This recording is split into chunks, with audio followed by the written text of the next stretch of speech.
And welcome back to another episode of Surface Pro 6 Gaming.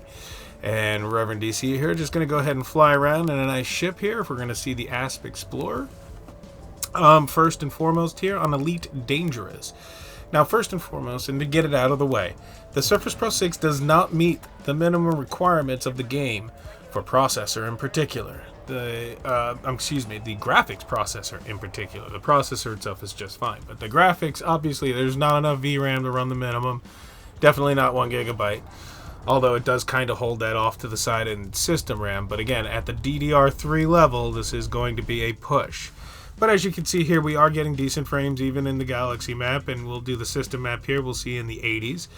Not really too out of hand in terms of what menus should look like. Here's the Galaxy map, and again, nothing really outrageous.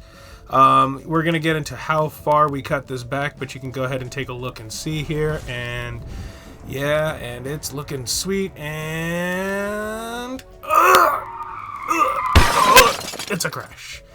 So let's go into this a little bit. We did have 2 crashes. Like I said, it doesn't meet the minimum requirements for the game, but cut all the way down to 1280 by 800, which is kind of the norm. The draw distance is only a quarter of what we would normally see. Obviously no anti-aliasing, and we're on the regular Elite Dangerous. When we did try Elite Dangerous Horizons, no, cannot play it. Can only do that on the Dell, but we will go ahead and see a little bit of that today.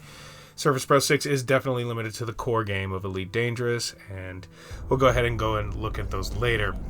In the meantime, we'll go ahead and take a look and see some not crashing gameplay from the Surface Pro 6. It still looks pretty decent, all things considered.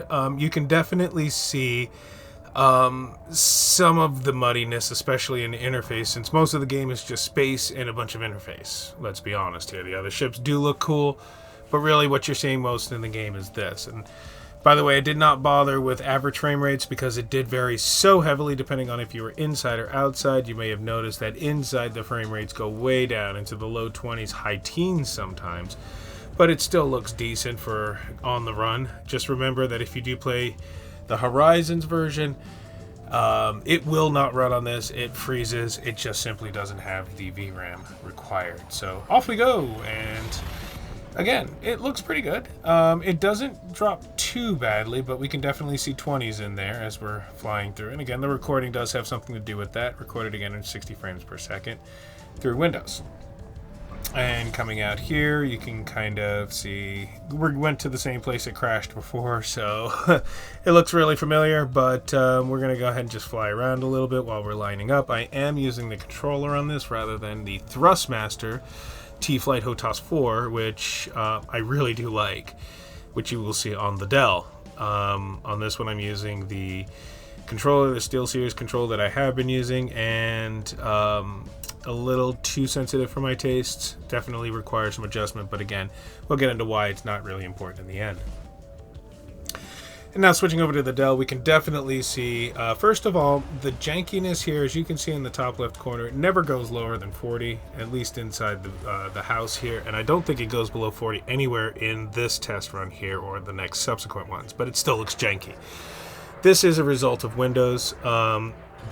Because this is necessarily a little bit longer because space is big, I decided to do this 2 ways. One, we're going to use my newest ship, the Anaconda, which is kind of like awesome in every way. So we'll go ahead and take a look at that bad boy in its stock iteration and when it's kind of pimp my ride it a little bit. But also I wanted to show as close as a direct comparison, recorded the same way with the same number of frames and the same quality, so on and so forth. You can see the underside of the huge patrol cruiser kind of thing frigate. Just an inside shot there, and then just a vanity shot from the outside as we go off. We will kind of see some stuff coming up here soon where little sneaks onto what you can kind of do. We get moving here, but you can see a lot more details, and obviously the frames are staying up. In this game in particular, the recording did take a toll on the frame rate that I was able to run in the game. Most of the time it's just a little bit, but in this one it took a lot. Not being recorded, it is not janked at all. It is smooth, buttery smooth at 60 frames per second. Again, I didn't really feel the necessity to run the frames per second on this one just because there was such a discrepancy, but the jank is definitely caused by the video recording and not by the actual gameplay itself. As you can see, the frames in the top left corner look good the entire time.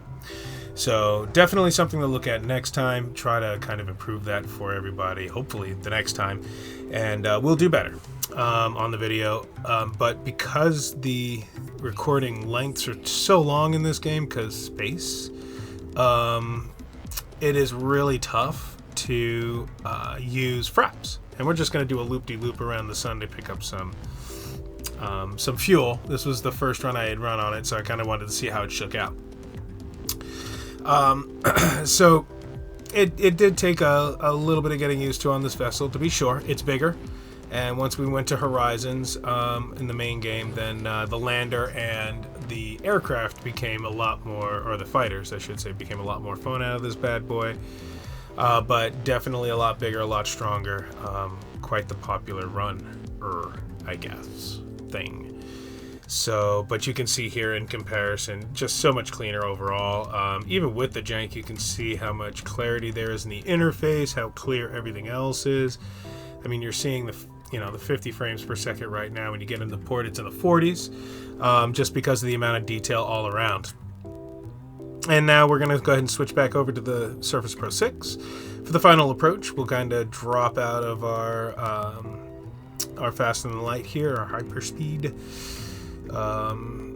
and just run right up to the station. We're going to go ahead and dock, just to show you what it kind of looks like in terms of the station look and everything else like that.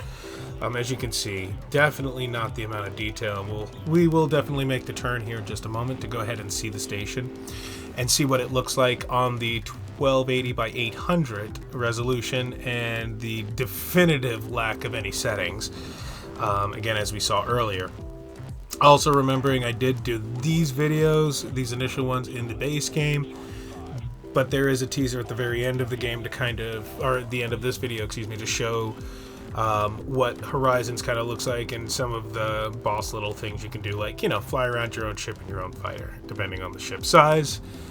We may have a landing video coming up here. I'm pretty sure somebody's going to do that, but good enough detail here. You can see definitely problems with the shadows, obviously the clarity. While it's still not horrible, it's not so muddy as to be an Xbox One PC Master Race. It's still not really where you would want it to be, even a modern day game. And remembering this game crashed twice on me. The first time it installed, I rebooted. I actually shut down and turned back on. It started, and then a message trying to allow my firewall to open up to this game crashed the entire game again. That was what you saw recorded there. You can see a definitive slowdown when you get a lot of details, especially lighting, even with the shadows turned down low. I did put the texture quality up high because, I mean, something's got to be high on this game. So we put the texture quality up high just to try to kind of mitigate some of the muddiness that was going to come naturally with the 1280 by 800. It kept itself going well enough, and I figured in the house it really doesn't matter. You can see definitely, though, the difference in how these guys look. You can see here we're also joined by Crocswolf, who squatted up and right in front of me, actually. I think he just docked before this, but you can see the very, very different look when the shadows are on ultra and all the other settings are as high as they can possibly go. You can see really the immersiveness of this game, and it looks so beautiful and so hot in every way, shape, and form. It's a really nice looking game. So, and you can definitely see that this, first amongst most of our games, there's a huge difference between what it looks like on each of the systems and the gameplay therein, how you would actually play it. So definitely something to keep in mind here when you're going with this. To tell you quite honestly, this game will not be staying on my Surface Pro 6. I don't see any need to keep this on there because I am on the Horizon side right now. Horizon for life.